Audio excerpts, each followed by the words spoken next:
seem to work pretty good. There's a few things to mention. You probably noticed our rudder's doing a lot of this when we turn it on, and that's kind of a pretty complicated internal PID controller in the little Pro Minis. And the one for the mainsail works fine, but we had to copy and paste a whole bunch of code together because like the design for this system started less than 2 weeks ago, so there hasn't been a whole lot of testing time for the electronics whatsoever. So that was the problem, and we got to the point where we got them working, so it didn't make sense to try to reprogram anything at that point. But it's a PID controller because our old motors had locked like gearboxes. You couldn't twist them when the power was off, which is good for the sails because you're not wasting your power when they're not moving. But the PID controls are completely different. Our new motors are so smooth that they slap around in the old motors, which is not, you wouldn't see that, right? So, the code needs to be kind of fine-tuned on some of those internal boards. But right now we're focusing on our autonomy. So our rudder is just always going to be doing that for the rest of this competition, I think. I think we went way over time, so. We have, I'm not sure.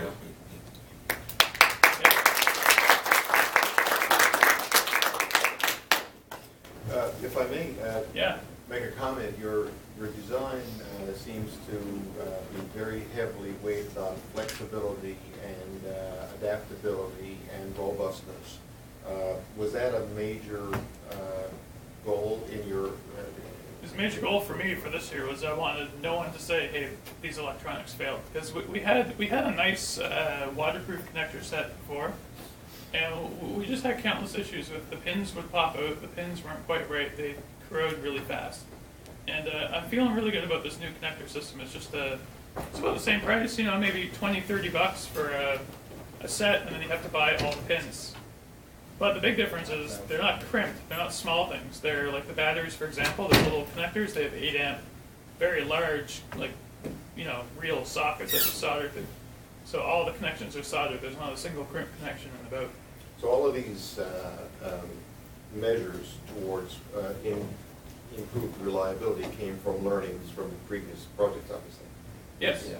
yes, and other things. I've worked in the autonomous lab here and in the Merlin lab working on the Explorer AUV. So there's a lot of thought brought into. I mean, obviously, you can't have $1 million vehicle suddenly lose battery power underwater. Exactly. So there's a lot that goes into there.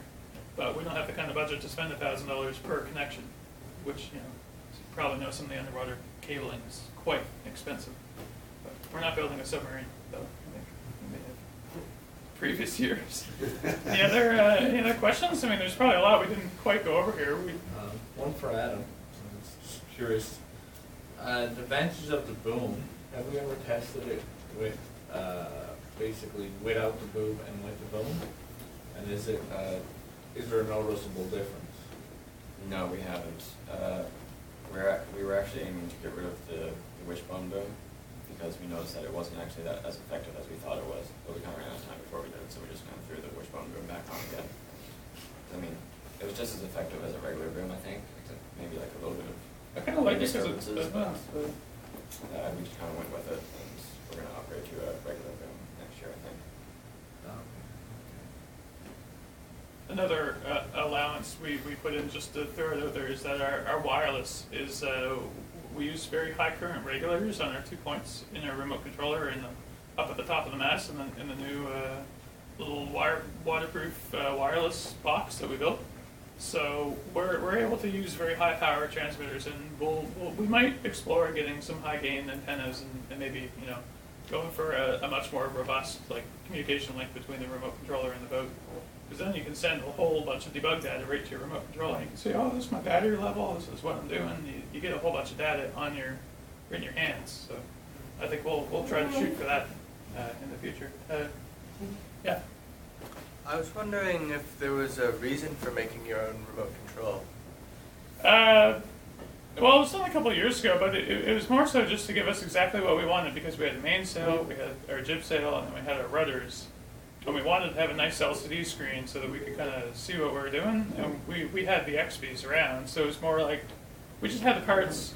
We went with it. We have the facilities here to do a lot of work with different mechanical you know, machines and tools. There's a lot of lab sensors that can do that type of work. Like the CNC, there's an SLS laser machine. There's a lot of 3D printers. So I think we had the box made out of acrylic, but if you notice, it all kind of has all the tabs that all lock together. So it was likely water jet, but you know, one thing there is it's not waterproof. So I would like to make a waterproof controller, maybe for next year. But, it's worked pretty good for us so far. Yeah. So, Yeah. as you know, I was on the boat with you and you had to go out and sail it around to calibrate your... Yeah, last night. So that was the GPS that we were calibrating? Basically everything. It was the entire Paramar instrument. It needs to be on the boat, fixed on the body, and you have to do a very large, smooth rotation a few times. Now, my understanding is those things are fairly expensive for the smaller teams. Is there really any reason to invest in that much electronics on Yeah. Well, just because it's going to last basically forever. I even switched all the pins by mistake at one point in one of my connectors, and it didn't blow up. Yeah. But like obviously they're quite robust, and the data they give you is very precise. The idea with us is that eventually this may turn into something that might be able to compete in the transatlantic. Oh, I see. So yeah, your goal, your But I mean, the other big thing is just that it works every time. It's really simple. It goes on the back. It's lightweight. You don't have to deal with it. Right? It's the first thing that worked in the electrical system was the weather station had NEMA logs. It's easy. So one of the common threads between a lot of the teams here has been that the sails, you've kind of punted on custom wonderful sails and gone with Tyvek sheeting or sails. So is that something that we really need to worry about, is how the sails are built, or can you literally just cut a triangle? So when we were sailing, particularly in the box, we were consistently told by the more experienced teams we need less sail area. But obviously in these kit boats, all the stitching is exactly where it is, and you can't just cut the sail down. Yeah. But that seems like, and my mistake was getting on the internet and looking at YouTube about sails, and there's a computer that'll measure this and tell you where your forces are and tailor it and do all this other wonderful stuff.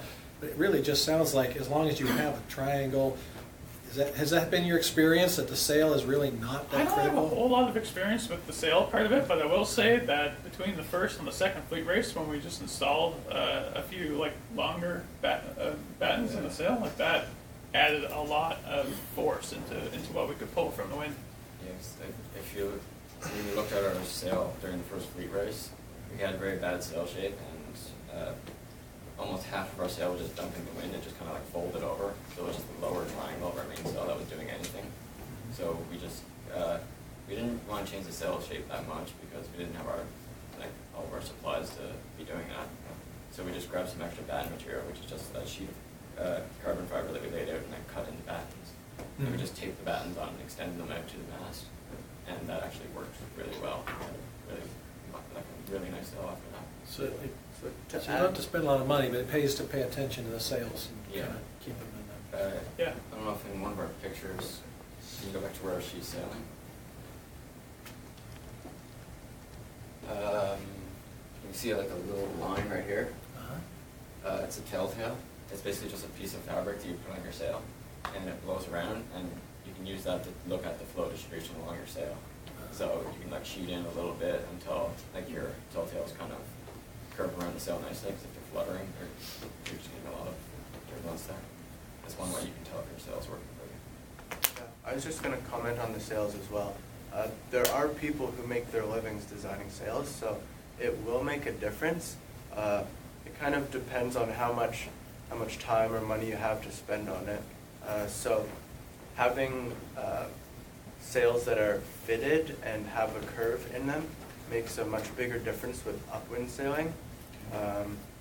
So having a flat sail, just a triangle, will definitely work for a lot of our challenges, but I would say that it does make some difference if they're designed. A good quality sail can make a big difference. I'm trying to think ahead to it, if we do decide to do a 2-meter next year. You can spend a lot of money on everything, or just pick your one or two biggest. I don't know if it's the most important, but You can get a free program called SailBOT. So what would you say is the most important thing to focus on for a team trying to start into a 2-meter? Probably electronics. Electronics. I'm hearing robust several times. Yeah, that's And that was something you guys for some of our stuff, yeah. What were some of the key features of, from last year when you decided to make this vessel more robust? What were some of the, I mean, you mentioned a little bit about strain relief and some of the other elements. Yeah, we're just trying to keep everything together so that, like from here till next year, it's not just gonna suddenly break. And if someone else wants to take the boat out now, they can take it with no electrical experience whatsoever, because another thing I added into it was the fact that you can't connect something in a place where it shouldn't connect. Except for maybe the weather station, but Okay. uh, So if this, you take the right amount of time, you Yeah. can make it so that it's basically foolproof. yeah, so all your connectors are they're all fitted for everything that there's no mismatching allowed. Yeah, they have lock and keys, so you can't mess up the pins, yeah, obviously, I Okay. guess, but yeah. And then you said no crimps on any of your electronics, is that? No, though some of them were technically crimps, but everything's been soldered because, well, unless you buy a $500 crimper, if you just use pliers to crimp stuff, they never hold. So, the dab of solder is all you need. Yeah. Yeah. Okay. Can I just ask a question about the hull then? It wasn't clear to me that you guys built a new hull. Did you alter the design of the hull from last We year? did. Okay. One thing I changed was, we noticed that Trixie last year, she was doing some very violent pitching in the waves. Okay. So I wanted to get rid of that, and the way I did that, just to kind of look at it as a spring problem. So if you have an excitation force on a spring at a higher frequency than your natural frequency, you're going to get less response. So I tried to lower the natural pitch frequency of the hull. And I did that by bringing in the beam a little bit at midship and moving it forward and aft. So you'll see if you look at the waterline of our hull, she gets really beamy up front and then almost constant. And that kind of dampened out a lot of her motions. Another thing was we noticed last year our ball was a little bit too heavy, so I was gonna melt it down and cast a new one, probably 2 or 3 kilograms less. But we switched from single skin construction for our hull to a core material, which added a 1/4 inch thickness along the hull, which turned out to be an added buoyancy of there was the same reduction in weight also, which was just Okay. ball. All right. Okay. Gotcha. That and just the shape of the hull, the stations just wasn't that well. So it wasn't that good last year. She had a really tight build, so it just kind of Yep. smoothed Okay. everything out. All right. Make it a little nicer. Great, thanks. I was wondering how you cast your wet bulbs. We did that last year. So we actually took the bulb that we had from the Arctica, the vessel we had a long time ago, and we just melted that down in the bottom of it. And we built a foam, like a male plug, and we casted that in a concrete box with some vents. And then we melted down the lead and just poured that in. So it's just one giant block of lead, and then we drilled out the section where the keel goes through and the bolts go through. And we just kind of wrapped it in a little bit of fiberglass and paint, so we're not dragging some exposed lead through the water. The way I was going to do it this year, because I didn't want to make another foam plug, that would have been a lot of work and time consuming. I was hoping to 3D print it out of support material that they use, which you can dissolve. And I thought maybe if I made that mold, cast that in concrete, pour in whatever solution they use, it'd be a lot easier, but obviously before we just didn't have to involve, so I didn't actually test that. Another thing we have planned is an AC plug for in the boat. You just plug the boat in. And it just charges the batteries inside it, so you never have to open it up. It's in the works for next year. Any other questions? I didn't get a sense of the size of the team this year. Right now we have about 7 people, but within the last year we've had several people come and go. But Yeah. right now we have about 7 members who are consistently contributing. Great. A lot of our members are gonna graduate. Yeah, thanks. Most of mechanical, I think we have 1 electrical, which is me, and 1 computer, which is Dan, and I think the rest are naval. You and Jeffrey. Jeffrey, yeah, right. So And we have Emma a- and Sam who are doing the naval architecture program at MUN in September. Yeah. So there will be 4 after this. Okay. So split, but it would be nice to get some more interest, to get, maybe double the team size would be great, but yeah. Mike, talk on the question you had about the sales, right? I've been here a little longer than these guys, and basically the first year we got a professional sale maker to make our sales, and we found that the tie-back was just as good. Really, it all depends on your shape of your sale, right? So, like, give you an example, the VTech guys, they were getting nowhere with their sales this year. They basically recreated them in a night, and they sell beautifully, right? So, if you're putting in some money into something, I wouldn't put money into sailcloth. That's my advice to you. I would put money into waterproof connectors, main thing, right? And yeah, because every competition we've had difficulties with water protection. We had that yesterday afternoon. We sailed out there, we went to put the boat in the water, and the processor wouldn't turn on.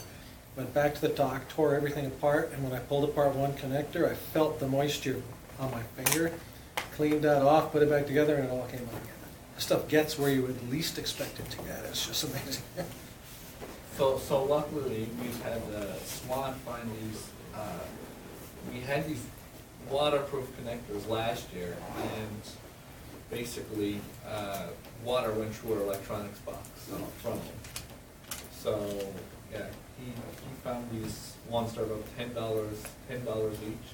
The pins are about $2, but it's worth the investment totally. Would you be willing to share the manufacturing or where you get Oh, them? totally, yeah. How long did you keep? Yes. Yeah. Yeah, because the thing about these boats, you know, essentially they're submerged almost half the time. You know, I mean, they're sailboats, but they're whatever you might want to call them, semi-subs or something like that. I mean, there's green water on them continuously, so it's, you have to kind of think of it almost like designed for submerging. Probably it's not quite a submarine, but because it gets everywhere, absolutely.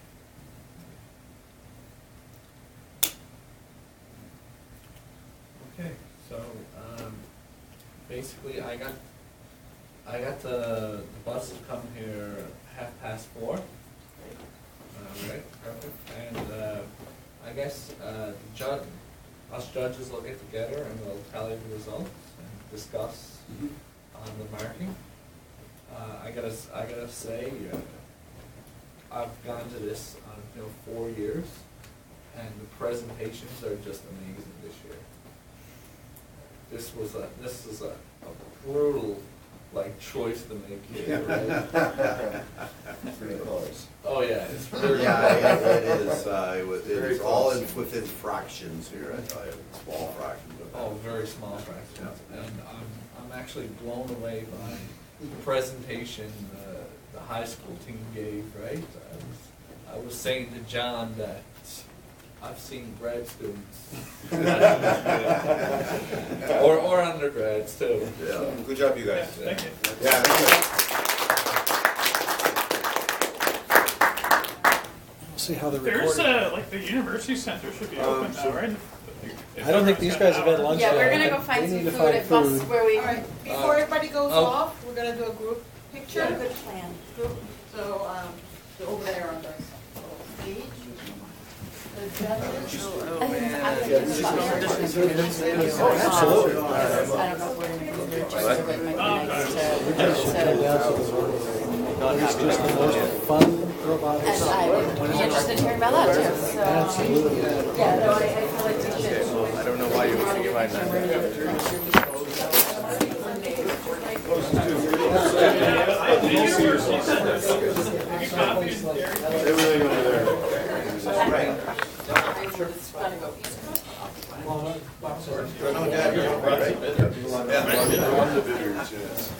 And like I said, it doesn't be much, even if it's just like.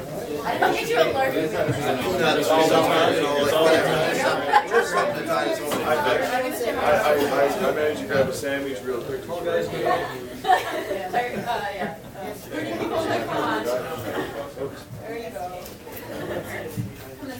Come on, Tyler. soon as I said, pretty cool on the front, he just stepped right up.